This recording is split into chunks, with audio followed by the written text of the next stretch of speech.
Hi everyone. Today's lecture is about logical programming using character. So what is character? Character is nothing but a symbol which has as key value. I will show you the intelligence. So let me create a class print class. So I'll create a main method.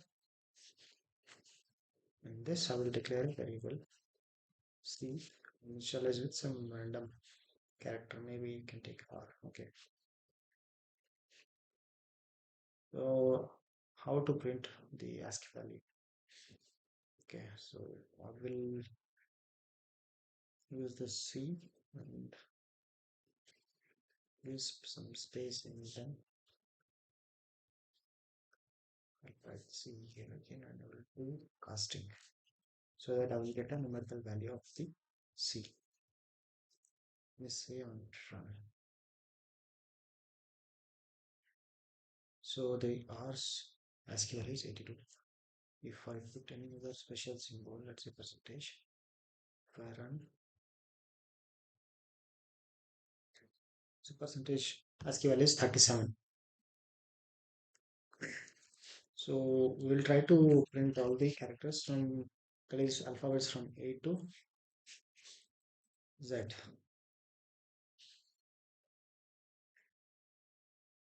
Let me clear that we call it as something. I will use the color. We should less than equal to Z to print else then I will increment.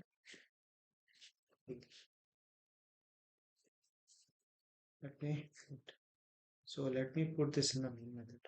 Sorry.